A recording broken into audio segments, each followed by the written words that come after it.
मुंबई में 24 घंटे में 3,671 कोरोना पॉजिटिव। महाराष्ट्र में कोरोना के 5,000 से ऊपर मामले, 22 की मौत। महाराष्ट्र कोविड टास्क फोर्स के सदस्य ने माना मुंबई में शुरू हो गई तीसरी लहर। महाराष्ट्र में 24 घंटे में ओमिक्रॉन के 198 पॉजिटिव, अकेले मुंबई में 190 केस। महाराष्ट्र के कैबिनेट मंत्री बाला साहब थोराट हुए कोरोना पॉजिटिव। हाल ही में कई वीआईपी शादियों में की थी शिरकत।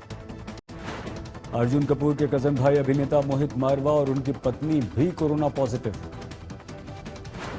बॉलीवुड से कोरोना का एक और मामला, नोरा फतेही भी कोरोना पॉजिटिव हुई। मुंबई में नए साल के जश्न की मनाही, सार्वजनिक जगहों पर कोई जश्न नहीं होगा। गोवा में भी प्रतिबंधों का ऐलान, क्लब और बार में 50% क्षमता के साथ मनेगा नया साल। गुजरात के वलसाड़ में कॉलेज में फ्रेशर्स पार्टी, कोरोना नियमों की उड़ी धज्जियां। महात्मा गांधी पर विवादित बयान देने वाला कालीचरण रायपुर से गिरफ्तार। कालीचरण ने धर्म संसद में गांधी पर की थी विवादित टिप्पणी। कालीचरण के विरुद्ध ठाणे में दर्ज हुई थी एफआईआर। गांधी नेहरू के विरुद्ध बयान देने वाला वीडियो हुआ था वायरल। मुंबई में आत्महत्या के इरादे से रेल ट्रैक पर लेटा बुजुर्ग, महिला कांस्टेबल ने बचाई जान। मुंबई के वर्सोवा तट पर एनसीसी कैडेट्स ने चलाया सफाई अभियान। 12 अंकों की मालूम मिली गिरावट के साथ 57,794 पर सेंसेक्स बंद। निफ्टी 10 पॉइंट्स गिरकर 17,203 पर बंद। बजट की तैयारियों में जुटी वित्त मंत्री। 2021-22 में फिर से विनिवेश का टारगेट मिस कर सकती है सरकार। बीपीसीएल की बिक्री पर छाई दुविधा के चलते 2.25 लाख करोड़ का लक्ष्य मुश्किल। महंगाई से ग्रामीण इलाकों में घटने लगी एफएमसीजी प्रोडक्ट्स की डिमांड। जुलाई सितंबर में 9.5% बढ़ने के बाद 3% गिरावट। 2020-21 के लिए अभी तक 5 करोड़ से ज्यादा इनकम टैक्स रिटर्न दाखिल। 31 दिसंबर आखिरी तारीख।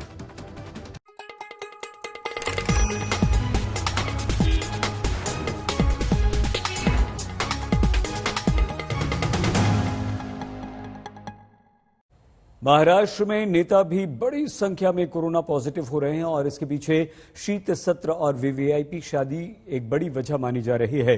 कई नेता जनता को मुंह से कितना भी ज्ञान दे दें, पर जब करने की बारी आती है तो खुद बिना मास्क के घूमते दिखाई पड़ते हैं। आज महाराष्ट्र के कैबिनेट मंत्री बाला साहब थोराट भी कोरोना पॉजिटिव पाए गए।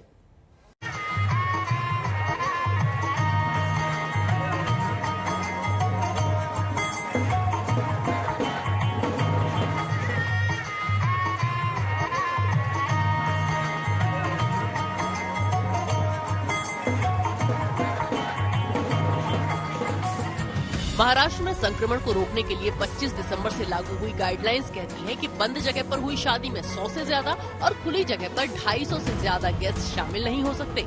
लेकिन इन नियमों को बनाने वाले नेताओं पर कोई नियम लागू नहीं होता। ये देखिए, मंत्री जयंत पाटिल के बेटे की शादी का फंक्शन जो 26 दिसंबर को हुआ और बीजेपी नेता हर्षवर्धन पाटिल की बेटी की बाला साहेब ठाकरे के पोते से हुई शादी जो 28 दिसंबर को हुई। हर पार्टी, हर दल, पक्ष विपक्ष सभी के नेता बिना मास्क के खुद कोरोना गाइडलाइंस की कैसे धज्जियां उड़ा रहे हैं और फिर इसी चेहरे से टीवी पर आकर पब्लिक को मास्क लगाने का उपदेश देते हैं। मास्क न पहनने पर आम आदमी से जुर्माना वसूला जाता है। बीएमसी आकर घर सील कर देती है। ये बॉलीवुड को सीख देते हैं कि वो जिम्मेदारी नहीं दिखाते, जबकि खुद नेताओं के पॉजिटिव होने की लिस्ट बढ़ती जा रही है। हर्षवर्धन पाटिल और जयंत पाटिल के यहाँ शादियों में शिरकत करने वाली शरद पवार की बेटी सुप्रिया सुले और उनके पति सदानंद सुले पॉजिटिव हो गए हैं। बीजेपी नेता हर्षवर्धन पाटिल खुद संक्रमित हैं।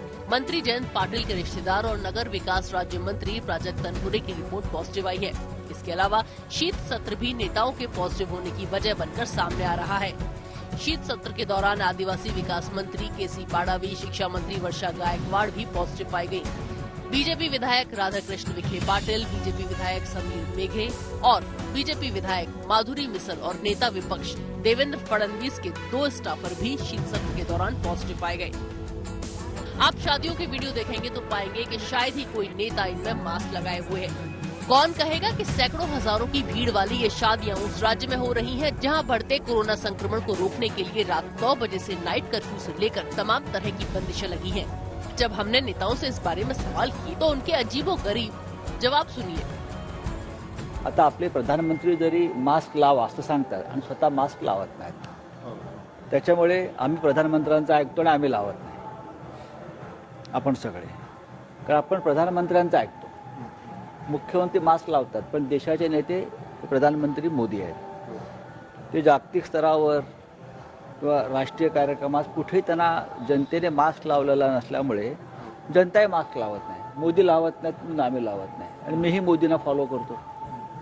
त्याच्यामुळे यापुढे प्रधानमंत्री मोदींनी सुद्धा आपल्या मास्क लावावा, सार्वजनिक ठिकाणी बंधनांचं पालन स्वतःपासून सुरू करावं। महाराष्ट्राच्या प्रशासनानं त्यासाठी काळजी घ्यावी आणि लग्नांचे विषय आहेत, हळूहळू त्यातून मार्ग निघेल, कारण ही लग्न आधीच ठरलेली होती, मुहूर्त आधीच ठरलेले होते, तरी लोकांनी अनेक बंधनं पाळली। मी गेल्या काही दिवसापासून पाहतो दैत्यात गर्दी करतात असं नाही। तुमच्या घरात कुठलं लग्न असले, तुमचे आमचे बरेच वर्षाचे संबंध असले तर बाबा एकदा तरी येऊन जावा। ते सांगताना आम्हाला सांगतात की आम्ही सगळं नियमाचं पालन केलं, आम्ही अजिबात तिथं गर्दी केली नाहीये, आम्ही जो काही तुम्ही नियमावली ठरवून दिली तसं, आणि तिथं गेल्यानंतर चित्र वेगळंच असतं। आता हे एकदा दोनदा व्हायला लागलं तर मग तिसऱ्या वेळेसपासून आम्हाला आमच्यावरच बंधनं घालून घेऊन आम्हाला बाहेर पडताच येणार नाही। आम्ही बाहेर पडलो नाही तर त्याच्यातनं वेगळे पुन्हा मीडियामध्ये बातम्या सुरू होतील, हेच घरात बसून राहिलेले असले सगळंच आहे ना। त्याच्यामुळं भीती पण लोकांच्या मनामध्ये राहता कामा नये, पण कोरोनाच्या बाबतीमध्ये असणारे जे काही नियम आहेत त्याचंही सगळ्यांनी पालन केलं पाहिजे। याबद्दलची भूमिका सरकार म्हणून, लोकप्रतिनिधी म्हणून आम्ही सगळीकडे सांगितली पाहिजे आणि आम्ही स्वतः पण त्याचं पालन केलं पाहिजे। महाराष्ट्र में पिछले हफ्ते कम से कम 5 वीवीआईपी शादियां थी। हर्षवर्धन पाटिल और जयंत पाटिल के यहाँ शादी के अलावा शिवसेना विधायक रविंद्र फाटके के बेटे की शादी, शिवसेना विधायक उदय सिंह राजपूत के बेटे की शादी और अहमदनगर से पूर्व बीजेपी विधायक शिवाजी राव कारदिले के बेटे की शादी भी थी। कोरोना के मामले देश भर में सबसे ज्यादा महाराष्ट्र से आ रहे हैं। दिसंबर 23 से 28 के बीच मुंबई में आर वैल्यू 2.01 आई है। आर वैल्यू बताती है कि एक संक्रमित व्यक्ति कितने लोगों को औसतन संक्रमित कर रहा है, यानी वायरस कितनी तेजी से फैल रहा है। आर वैल्यू 1 से कम आने का मतलब है संक्रमण घट रहा है, जबकि 1 से ज्यादा आने का मतलब है कि हर राउंड में संक्रमितों की संख्या बढ़ रही है और मुंबई में आर वैल्यू 2 से ज्यादा हो चुकी है। ओमिक्रॉन के बढ़ते आंकड़ों को देखकर राज्य सरकार ने हाल ही में नए गाइडलाइंस इशू किए थे। इसमें शादी में कितने लोग शरीक होंगे, इसके साथ ही सोशल डिस्टेंसिंग और मास्क को लेकर भी नियम बनाए गए थे। लेकिन जिस तरह से शादी में शरीक हुए नेताओं की वीआईपी शादी में कोविड संक्रमण के नंबर निकल रहे हैं, इसको देखकर तो यही लगता है कि शायद ये नियम सिर्फ आम आदमी के लिए है, वीआईपीज़ के लिए नहीं। कमलेश सुतार, मुंबई, आज तक। मुंबई में आज कोरोना के मामलों में जबरदस्त उछाल आया। पिछले 24 घंटों में मुंबई में 3,671 लोग कोरोना पॉजिटिव मिले। दूसरी लहर के दौरान 5 मई के बाद ये अब तक का सबसे बड़ा आंकड़ा है। लेकिन राहत की बात यह है कि 24 घंटे में मुंबई में कोरोना से एक भी मौत नहीं हुई। जानकारों के अनुसार मुंबई के कुछ क्लस्टर्स में तीसरी लहर आ चुकी है।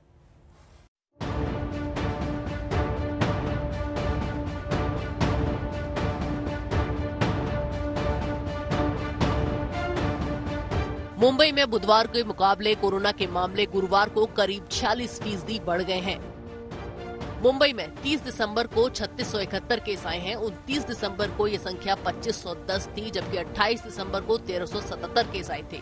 27 दिसंबर को मुंबई में 809 केस दर्ज हुए थे, जबकि सिर्फ अगर 10 दिन पहले की बात करें तो 20 दिसंबर को मुंबई में 283 केस आए थे। आप खुद देख लीजिए कि कोरोना किस रफ्तार से मुंबई में बढ़ रहा है। अब मुंबई में कोरोना के एक्टिव केस बढ़कर 11,336 हो गए हैं। महाराष्ट्र कोविड टास्क फोर्स के सदस्य डॉक्टर राहुल पंडित की माने तो दिल्ली और मुंबई के कुछ हिस्सों में तीसरी लहर की शुरुआत हो चुकी है। मुंबई और मेट्रोपॉलिटन सिटीज जो है, जो कि जैसे कि दिल्ली हुई, जहां पे की केसेस बहुत जल्दी बढ़ी है, हम ये कह सकते हैं कि तीसरी लहर की शुरुआत जैसी बात है। मुंबई में धारा 144 लगा दी गई है, जो 7 जनवरी तक लागू रहेगी। नए साल के जश्न पर रोक लगा दी गई है। सार्वजनिक जगह हो, होटल हो, बार हो, रेस्टोरेंट हो या फिर आपकी सोसाइटी ही क्यों न हो, कहीं भी पार्टी की इजाजत नहीं है।